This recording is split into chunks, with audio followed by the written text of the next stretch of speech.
All right. Welcome, everybody, to Destination the Show, episode 18. Back here for the first time in 2024 with my guy, Jeremy Nygaard. Jeremy, how are you? How's the fam? How's the break? What's new?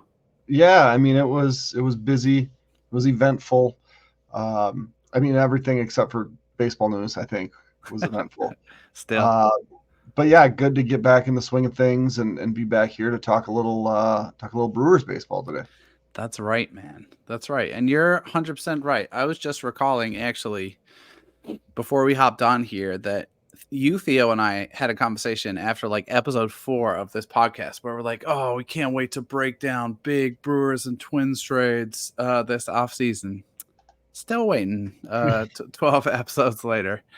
It's the suspense, it's the snowball building up right now to the It's, action that may or may not happen. it's brutal, man. It's brutal. It's still slow. At least the Brewers are doing stuff, even if it's kind of weird and kind of small.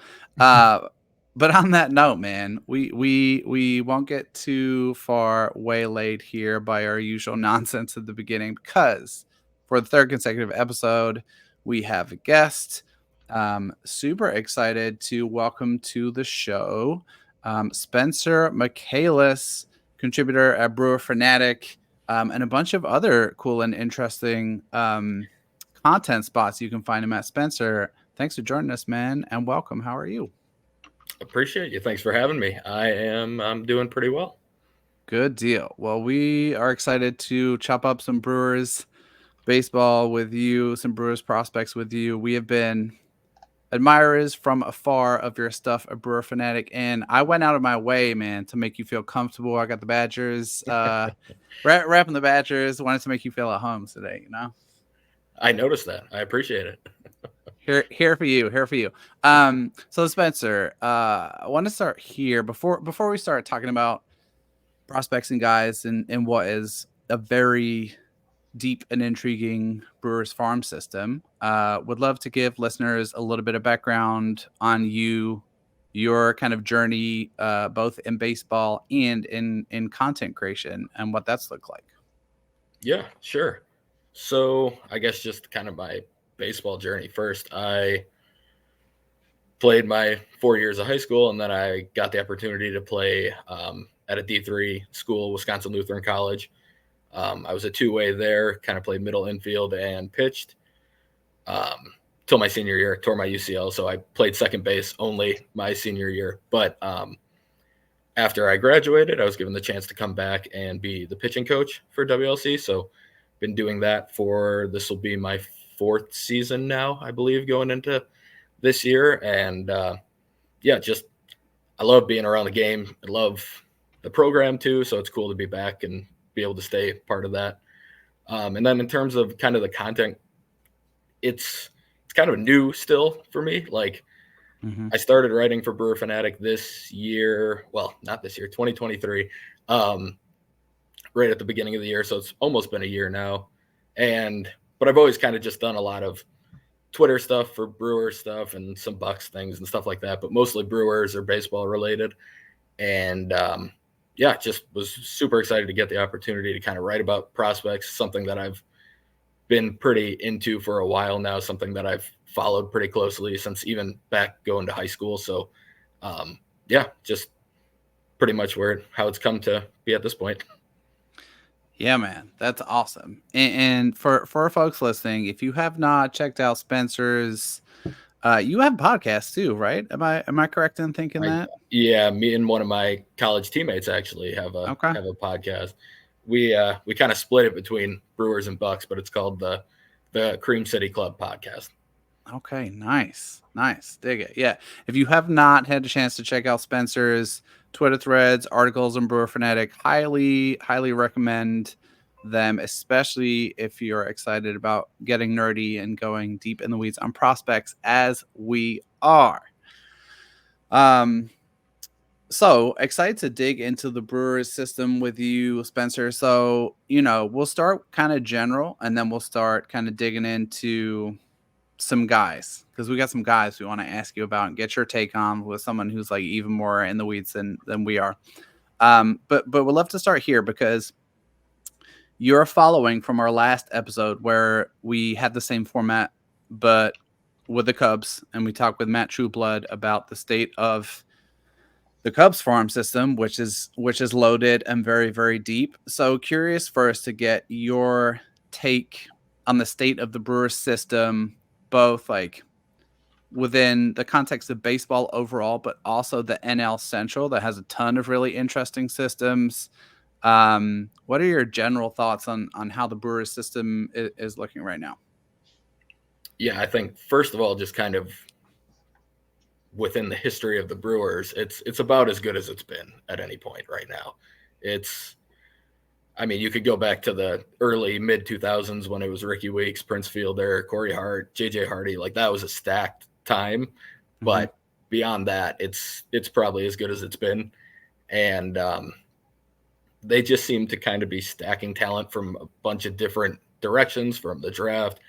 They're finally hitting on international signings, which was a big issue for a long time for them.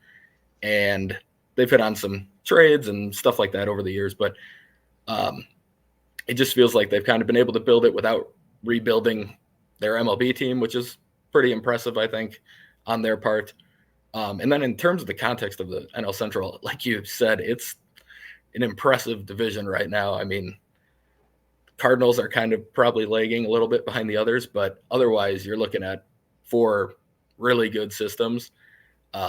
Especially the Cubs are probably the one that would be the most competitive with the Brewers right now. If I had to give the top 2, they're pretty similar systems, really, when you look at it top down. It's obviously for the Brewers, Jackson Chourio is at the top. I think that might be the one main separator. I don't know that the Cubs have Pete Crow Armstrong, very good player.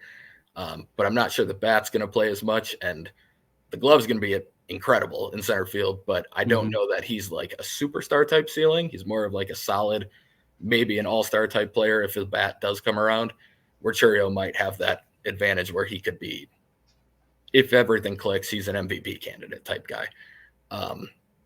But then if you look at the rest of it, I mean, it's very similar. I do think, like you mentioned, the Cubs' depth might have a bit of an advantage over the Brewers right now. But even that's still pretty close. I think the Brewers have some underrated depth in some of the lower parts of the minors, but like a guy like Cade Horton, that's one of the few pitchers I would put toe-to-toe with Jacob Misiorowski in terms of guys that if I were to be offered 1-for-1 a trade, that's a guy that I would have to consider. So it's at the top, I would say it's pretty similar, other than that I think I'd have to give the Chourio nod maybe to the Brewers right now. Yeah. All right, well, that's a good answer for the next question anyway. What's your take on the Brewers making this long-term deal with Chourio, and what are your expectations for where he starts this season, where he ends this season, how fast he moves, and how big of a contributor he can be to the big league club? Yeah, I think he starts the season in Milwaukee. I really do. Wow. I feel like it was already somewhat on the table for them. And now that they don't have to worry about any service time manipulation, the fact that they will have a chance at a pick if he does have that type of rookie of the year type season, he's locked in. The money's locked in. There's no reason to move or worry about any of that moving forward. I think there's a pretty good chance he starts in MLB. I think he would have to probably have a bad spring, and maybe not even in games, but just in general, they would have to see stuff that they maybe weren't expecting to see. But I would expect him to be starting either in center or somewhere in the outfield on opening day. I think in terms of the extension itself, I just see how it makes sense for both sides. For the Brewers, there's definitely risk. I think some people viewed it as, oh, there's no risk here because they're only buying out a couple years of free agency. Like there's still a $12-15 million risk in those seasons for a team like the Brewers that can be a little bit of a hamstringing situation, but it's not a huge risk because even if it comes to that point, it's not going to be a dollar amount that's going to completely stop them from being able to go out and do other things. And from Chourio's perspective, I think I saw Juan Soto made the most money by the end of arbitration, and it was still less than $100 million. So from Chourio's perspective, he's basically guaranteed himself $85 million. Yes, there's a couple extra years beyond what arbitration would take him through, but from his perspective, he's guaranteed himself $85 million without ever stepping foot on an MLB field. And if the Brewers pick up the options, then that means it's worked out fantastic, because for both sides, if he'll be getting paid a very good amount those 2 seasons that they pick up the options. And from the Brewers' perspective, that'll mean he's worked out fantastic and been a really good player. So I think it just makes a lot of sense for both sides. Yeah, for sure. Definitely agree with everything you said, except was not expecting you to suggest he'd start the season in Milwaukee. That would be awesome, man. Sign me up for that. Okay, so let me ask you this, because the Brewers offseason so far has been a little bit weird, right? We cover 3 teams on this podcast: the Twins, the Cubs, and the Brewers. The Cubs and the Twins have done absolutely nothing. The Brewers have done kind of like a lot of little stuff, a lot of strange things. Picked up some kind of fringy prospects, some fringy relief arms. Does the strength of the Brewers farm system, which you've already spoken about, does that reduce frustration you feel as a Brewers fan and Brewers follower when it comes to their hesitancy to spend bigger on a guy like Corbin Burnes, to commit long-term to one of their kind of established major league stars? Or are you at the point where you're just like, you know what, this is just who the Brewers are? They develop their guys, they let them walk, they let them go. And does the Brewers farm system kind of make you feel better about that approach long term? I think the system definitely helps you feel better about the future, no matter what. When it comes to Burnes, I personally, and I'm a pitching coach, so for me, when I say this, I feel like it's hard to explain, but for me, pitchers getting paid is just a huge risk for anybody. And when you're the Brewers and an arm injury to Corbin Burnes, like the one that Brandon Woodruff had, for example, and you just paid him for 8 years, like that's the type of deal that can hamstring the Brewers franchise. I don't think that a Chourio type of deal can, but I do think of Burnes. I mean, he's gonna be shooting for Garrett Cole type money when he hits free agency, and he's a Boris client. For me, him leaving has been an assumption of mine for a long time. I personally hope that they trade him. I'm not as worried about losing him in free agency. I would like the Brewers to kind of make a counter-building trade where they give up Burnes. It probably sets them back a little bit in 2024, which they don't obviously want to do. They're not going to rebuild. The Brewers have said that a number of times. But if you get upper-level minor league talent, somebody who can step in and help with a bat, maybe another arm that's at least serviceable and can at least somewhat fill that gap, I think that's the best way for them to go, to kind of extend the window while also keeping 2024 a possibility. So for me, losing him's not a concern, because I expected it for years at this point. So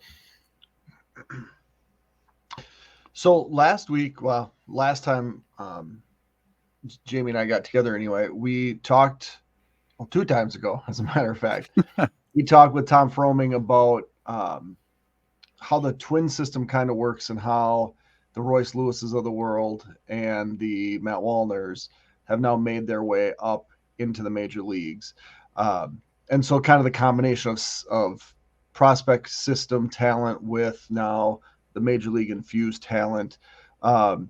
Thinking about the Brewers and their approach and the young players that they've not only brought up now into the major leagues, but are also knocking on the doorstep.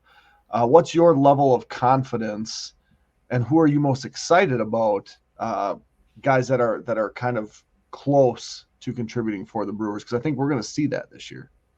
Yeah. So I definitely agree with Tom that you kind of have to look at things through the lens of prospects and guys who just graduated from being prospects. Like if you're looking at the future of a team, that's still a very big part of that future. Just because they don't show up on Pipeline's list anymore doesn't mean that after 90 games that they're suddenly not important to the future of the team.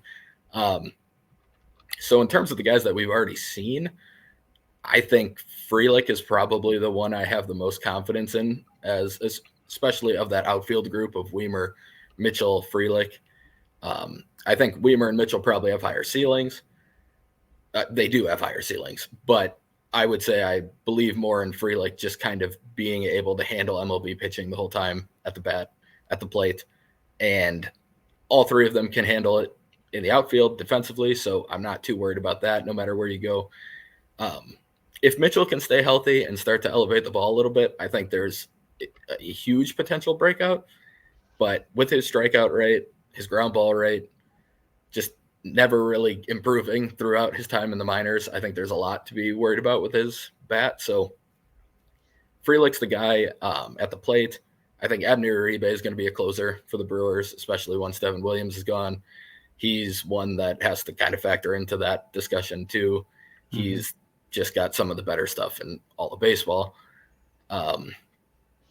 Was this more about this? This is about guys who have debuted, right? Or guys who are close to, or are we talking? Well, I think either way, I mean, just the overall talent of major league ready youngsters, right? Yeah. How it's going to work with their 2024 team. Yeah. I would see, I mean, Tyler Black is right on the verge. He's probably got a pretty good chance of, with the current roster, he's probably got a pretty good chance of making the opening day roster as well, I would think, because they're lacking at the positions that he can at least handle defensively. Arm-wise, I mean, Gosser is probably going to have at least a small chance at impacting the team right away, if not making it out of spring training with the Hauser trade, especially now.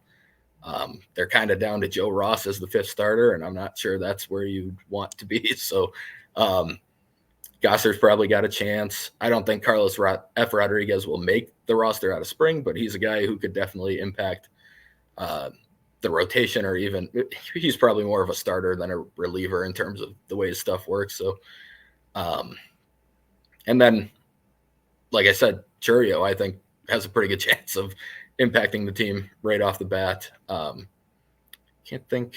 Oh, Jefferson Quero is probably the other guy who I think he's definitely going to spend time in AAA, but he's the guy who, if Eric Haase, the guy they signed as their backup catcher for now, isn't working out by midseason and Quero's doing well in AAA, I could definitely see him coming up at some point too. So it's a lot of guys who I don't know that they're going to be relying on rookies as much as they did this past season when they kind of had four in the lineup almost at all times.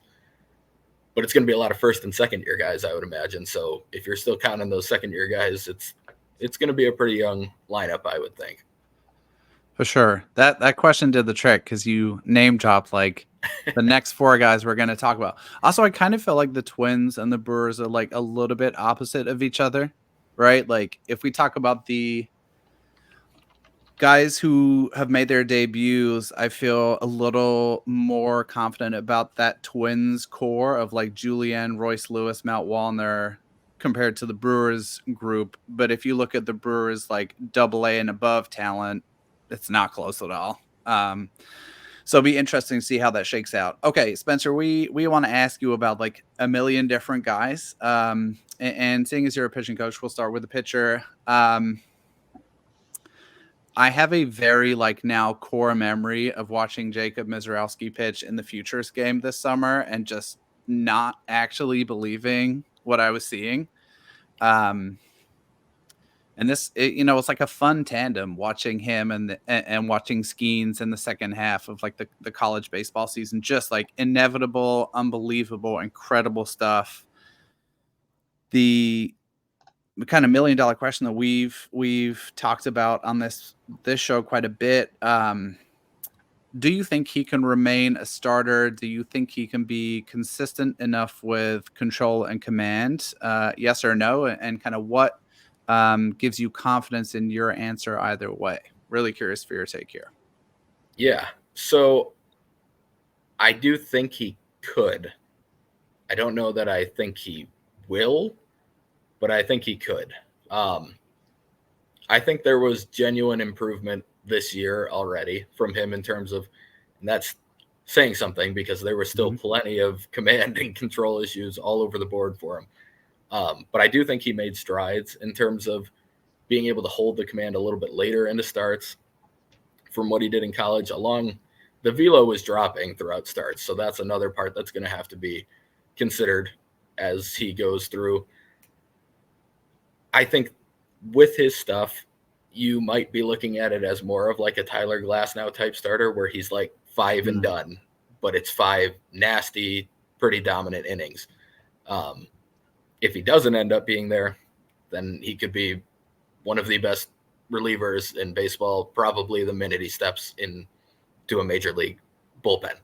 The stuff is ridiculous. I got to go see him a couple times in Appleton before he quickly moved to Biloxi, and went early and went and just tried to watch him warm up. And the length of his stride and the extension he gets is just insane to see in person.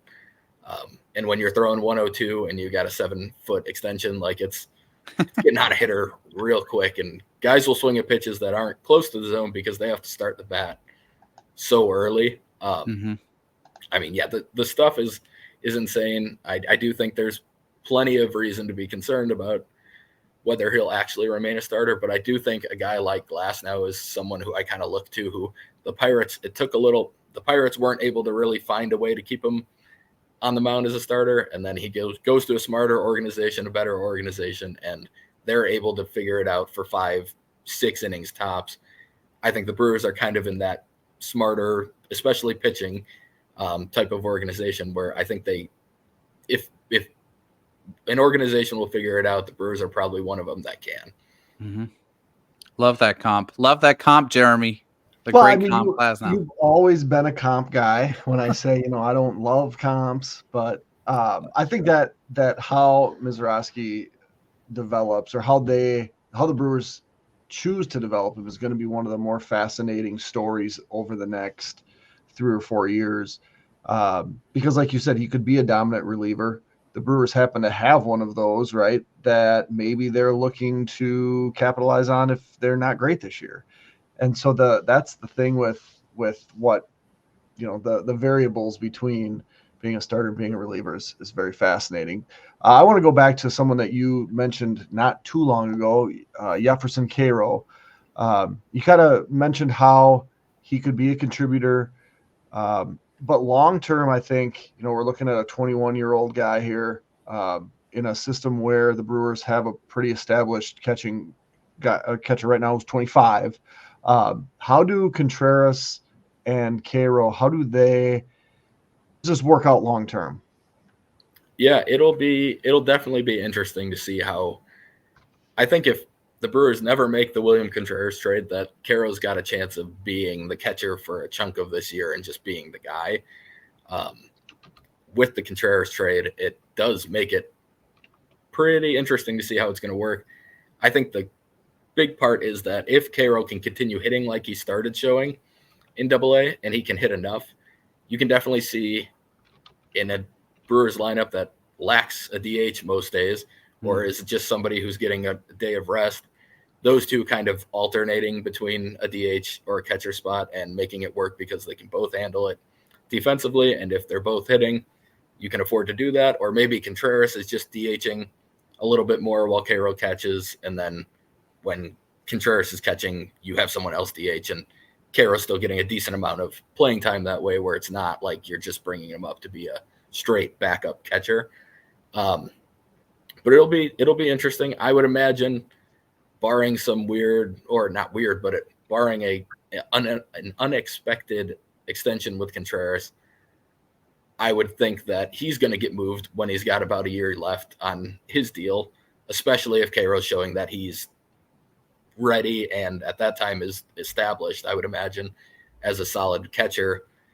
That might be how it ends up working. You kind of, like I said, with the Burnes trade, you just kind of fill back in and you extend the window by trading a guy who's good because you have some depth coming up, or potentially a very good catcher behind him in Quero. So I think it'll work itself out. If Quero doesn't work out, then I can't imagine Contreras is getting moved or anybody's sharing much time with him. But if Quero works out, then they probably share some time. Contreras gets more DH. Maybe he plays some first or something else at times just to help keep him on the field. But I think they can make it work just because catchers need time off from being behind the plate so much. And I think that'll help kind of find that balance for him. Yeah, and the flexibility now with the National League having the DH, you can roster, you can use your roster spots differently, and obviously get a little more creative too. For sure. Ridiculous trade, that Contreras trade. Every time we talk about him, I'm like, that wasn't fair. It. Yeah. Okay, so the last of the kind of trio of guys, I think kind of in this like AA and up band that you talked about a little bit, Spencer, is Tyler Black. We have not spent a ton of time talking about him on the show. He's flown a little bit under our radar, I think it's fair to say. On the surface with him, I think like a lot to like, right? Like good hit tools, speed, great on base skills. Curious if his exit velocity numbers give you any pause, or if there's any kind of holes or concerns that you have. Like looking at his, exit velocity numbers, they look really similar to Frelick and Turang at AAA. What do you think his big league kind of future role looks like? Or is it a situation where like the Brewers need offense, he will provide it, we will figure it out, and he's going to contribute meaningfully in some kind of a way? Yeah, I think it's probably a little bit closer to the second one, where I think, well, I'll touch on the exit velo numbers. So I know in AAA, I was looking at him the other day. It definitely doesn't look great. I know his max got pretty close to 110, but the 95th percentile and the average were not very good. I will say that if you could take out the first month of him being in AAA, everything started looking a lot better after that. There were just a ton of off the end of the bat, topped pitches that he was just kind of rolling over early in AAA. And then he really started finding some comfortability like the last few weeks of the season. You could see the hitter that he was showing in AA a lot more. But yeah, I think what Brewer fans might be surprised by is that the power numbers are probably not what the home run numbers showed this year. It isn't going to be, maybe in a great season, you get close to 20, but he's mostly going to be peppering gaps. He's got one of the best eyes in baseball, in minor league baseball, I should say. Just does not chase very often. Has great bat to ball skills even if he does swing out of the zone, he does a really good job getting the bat to the ball. I think sometimes he can be almost too patient, where it's kind of passive and he doesn't attack a pitch that he could hit. But yeah, he has the ability to definitely turn on pitches, take balls out of the yard. I've seen him go to left center as a lefty. Like, he has some pop for sure. I think the speed is going to surprise people too. He runs a little weird, and he's a bigger guy, like especially for someone who had 50-some steals this year. But he's just a really good base runner. You can tell from watching him that it's all like, he is fast, and he had 12 triples this year, I think. So he is fast. It's not just instincts, but he gets really good jumps. He reads pitchers. He kind of picks up on timing. He kind of got running starts on some of the steals because he just was so good at picking up on different things pitchers do. And that's part of what minor league baseball differs from Major League Baseball. He's probably not going to be able to get those types of jumps very often, but I do think he's a guy who could steal 20 bases in the majors. And especially with the new rules kind of favoring base runners in that regard. Turang is still, to me, a step below for sure Frelick and Black at the plate. I know it's just he can't hit fastballs, and to me, if you can't hit a fastball at all, it's going to be a problem. Now, you have to be able to at least handle off speed, but if you're able to lay off of off speed and punish fastballs in the zone, I think you can get by with that more often than not. But if you can't hit fastballs in the zone, and Turang was the worst in baseball, or second worst in baseball this year with it, I think that's going to be a big difference between someone like Black and Turang, is that Black can punish mistakes and will punish mistakes.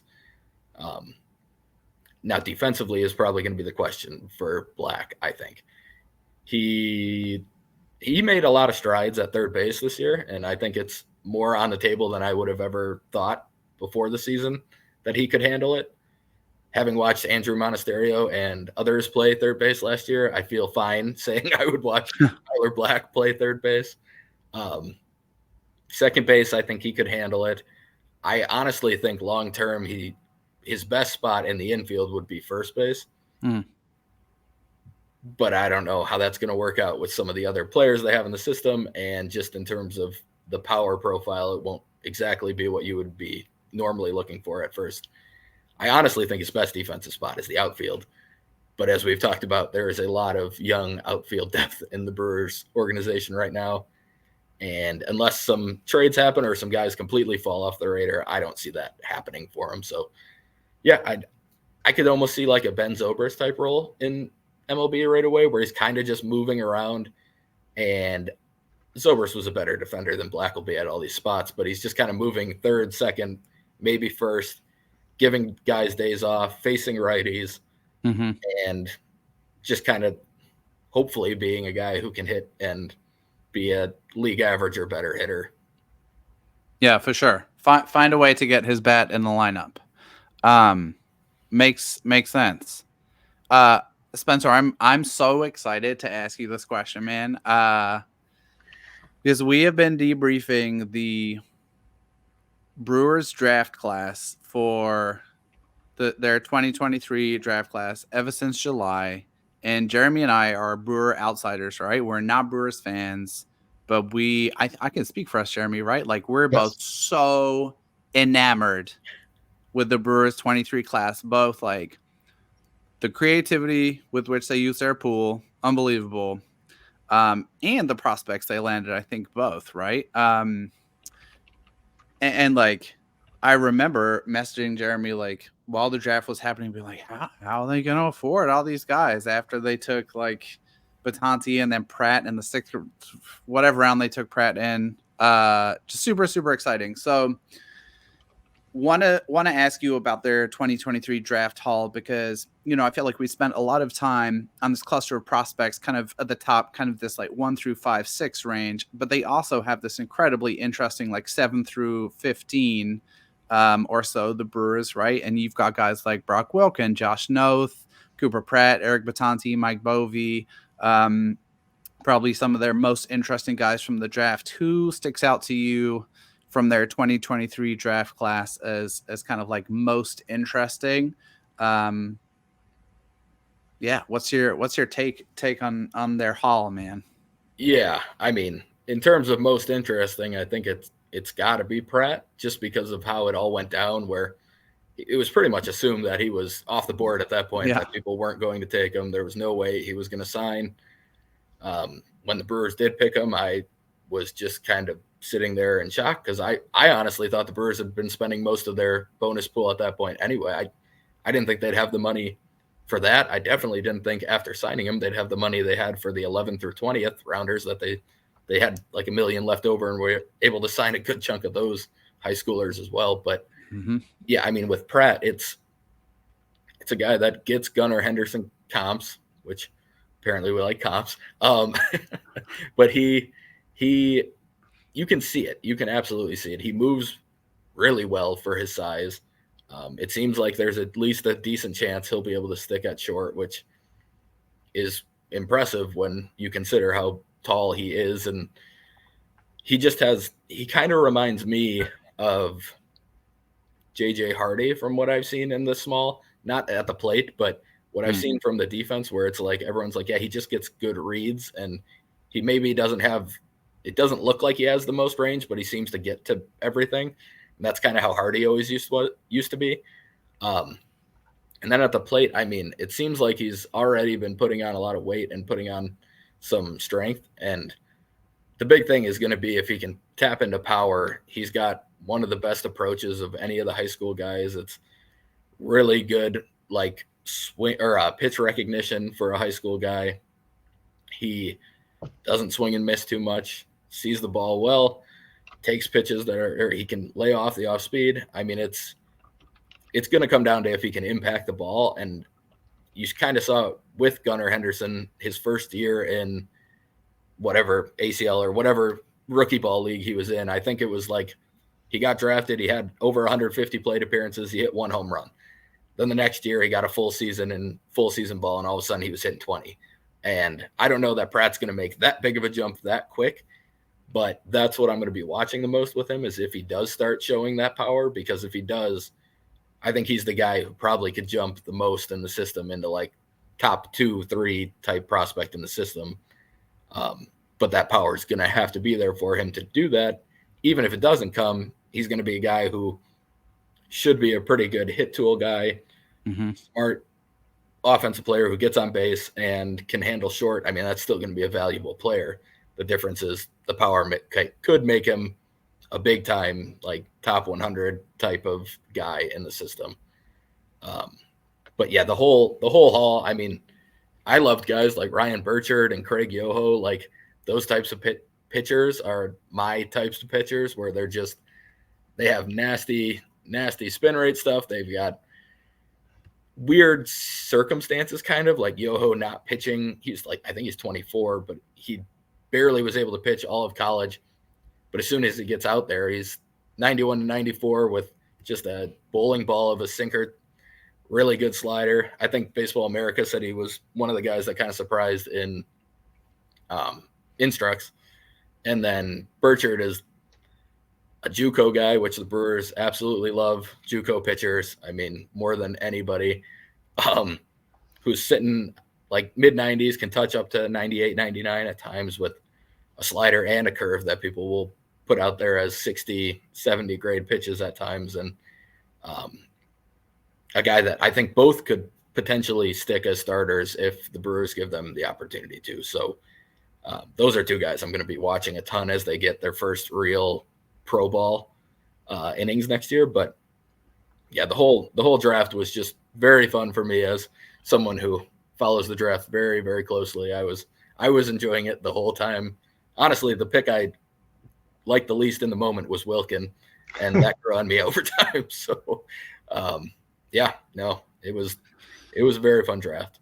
For sure. Jeremy's guy is Josh Noth. I feel like, right, Jeremy? Like that's your dude from that draft class. I mean, I liked a lot of those high school guys. But Noth was the guy that, for me, when the Twins appeared like they were going to take a prep pitcher, that Noth was a guy that was higher for me than Soto was. So, again, I mean, what's he listed at? 6'1", 190? But there's something about the combination of right, his spin rate's crazy, his ability to do his thing. I think there's a ceiling there that's limited somewhat by his lack of size, but it's there. Yeah, no, I love the Noth pick. I was going more like a little later in the draft with that answer, but like Noth, I mean, he's got the second high behind Misiorowski. There's nobody with a higher ceiling in the system for pitchers. It's that the breaking balls, just both of them can be hammer type pitches, and the fastball plays so well up in the zone off of that stuff. Like I have, as a Wisconsinite who pitched in cold weather my whole life, I have a little bit of an affinity for cold weather pitchers. So just for that, he gets a little bump in a positive direction for me. There you go. Lance McCullers was, I think, or a comp for Noth, maybe. Bishop Letson was another. Is it Letson or Leston? Was another guy who I was absolutely shocked that they managed to sign kind of later in the draft, to just like another prep, like fireball guy. I'm excited to watch him next year. Like 6'4", but like he's built like a matchstick at the moment, so I can't wait to see how hard he's throwing when he's, filled out a little bit. Their draft was ridiculous, man. I'm so jealous. I could probably sit here and talk about the draft for longer than we have. But I'm going to stick to the script here and think about, the deadline or the moves that potentially the Brewers want to make between now and opening day, right? We've talked about the quality of their system. The moves they've made so far have been more like they've traded away from the big league roster. And I think, as we try to anticipate what's next, maybe that's what we see. However, curveball here. If the Brewers decide to make some moves to add to that big league roster, the prospects in the system that are most likely to be moved, and then maybe the same or different prospects that you'd be most willing to part with. Yeah. So I thought about this a decent amount because I know you prepped me on this one a little bit.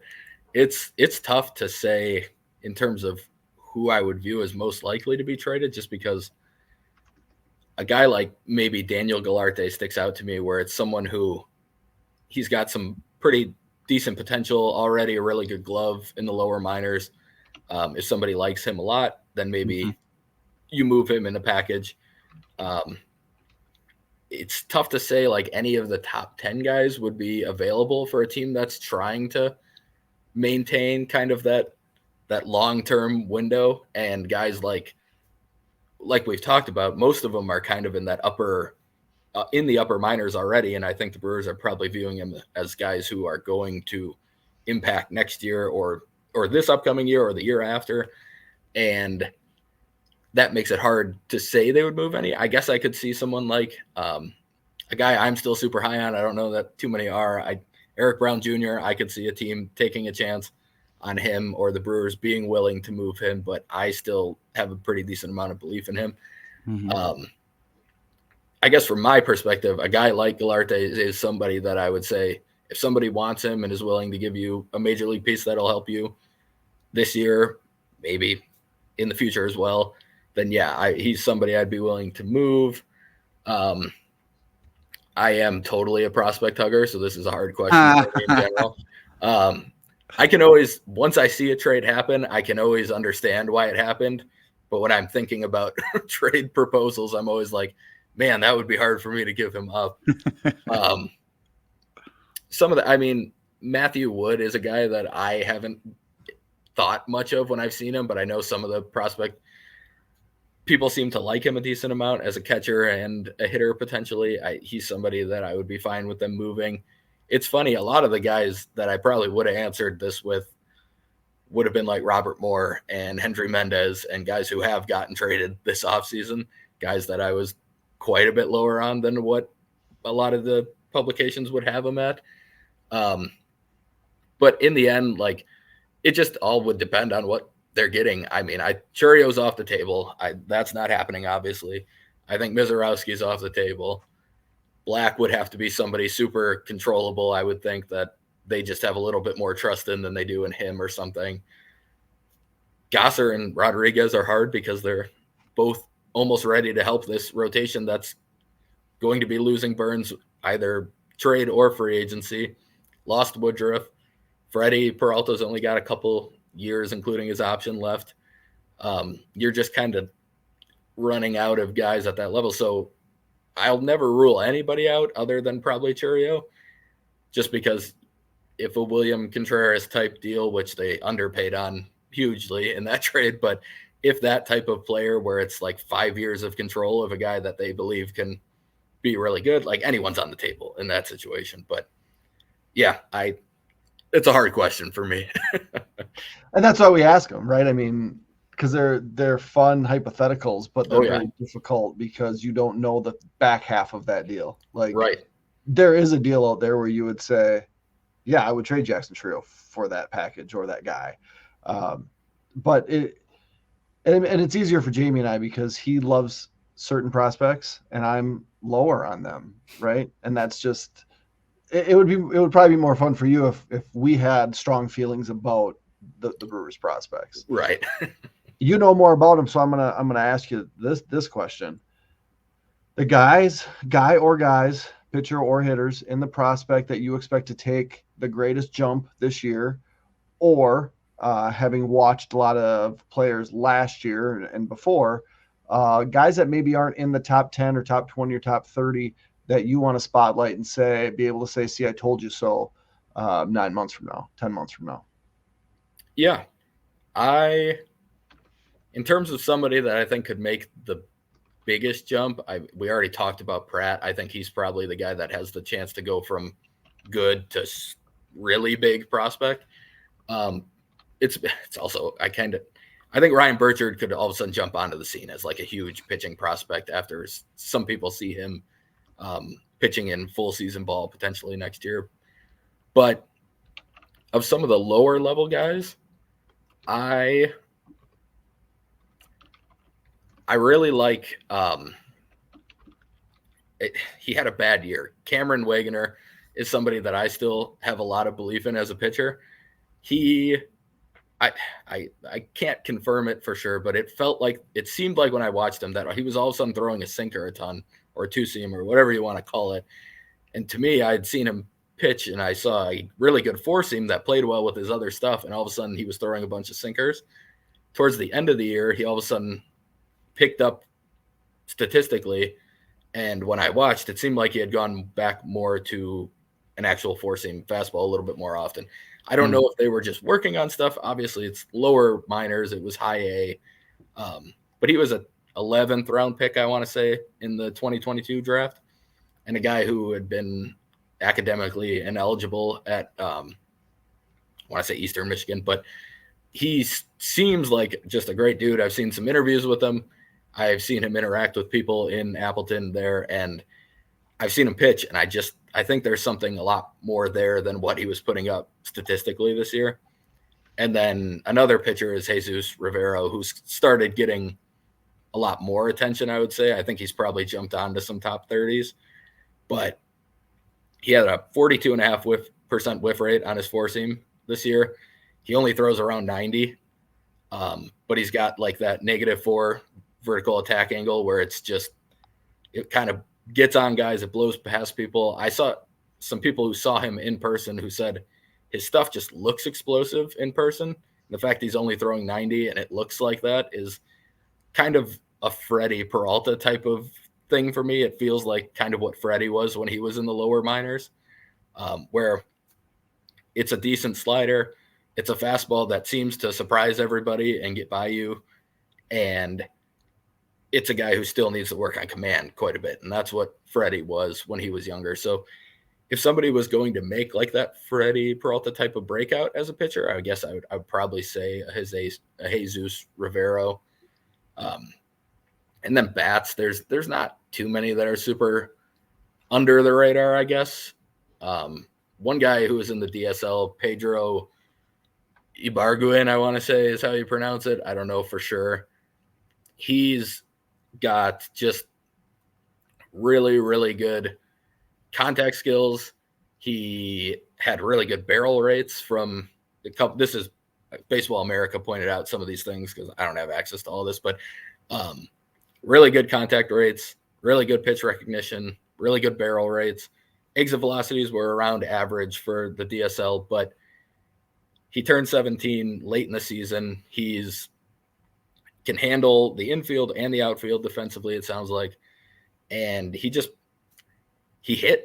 produced too last year. Like it was, I believe he ended up with the highest OPS for the Brewers in the DSL, including guys like Yoferi Rodriguez, who a lot of people think about when they think of that international class. But he's somebody that I'm very interested to see if he makes that jump that some of the other guys have been making for the Brewers from the DSL to low A, maybe in May or something, kind of skipping over the complex league, because it sounds like the bat could be pretty interesting for him. Right on. There you have it, folks. Those are great down the system picks to keep an eye on in 2024. Spencer, we got a couple more for you from folks who tweeted at us. So I want to send you off with a couple of listener questions if you're up for it. Sure. First one from, I think, fellow Brewer Fanatic contributor Jake McKibben. So he's asking about Misiorowski and said, what would you do? What do you think he could work on specifically to help refine his command? Any pitching coach insights you can give us if Misiorowski was on your doorstep asking for pointers? If Misiorowski was on my doorstep, we would be we'd be doing very well at the D3 level. He is, I mean, I do think some of it could be just adding some strength and probably holding up a little bit better as he gets deeper into games. That's one thing that will just help command in general. It's going to be a violent delivery, and he's going to walk people, and it's going to be part of his profile no matter what happens. I don't know that there's anything mechanically that he falls off at times to first, but I mean, it's a violent delivery. But when you see it in person, it's smoother than you think. Like it's not where he doesn't look like he's moving a million miles an hour on the mound, which you can see for some of the guys when they get described with a violent delivery. Mm-hmm. And some of the time he is able to just finish exactly where you would want a guy to be. And then other times it's just kind of spinning out. But when you throw triple digits and you're that long, it can be hard to keep everything in control all the time. There's just so many moving parts. I don't know that it's too much mechanically that I think they will have him changing. I think he already kind of shortened his arm swing last year from where it was when he got drafted. That was probably the one thing that would probably simplify it, where he wouldn't lose the explosiveness that he has with his delivery. So like I said, I think it's more going to be just repetition, maybe putting on a little strength so it holds up better. I don't think it'll be anything too obvious mechanics wise or anything that he'll be changing. Okay. There you have it, Jake.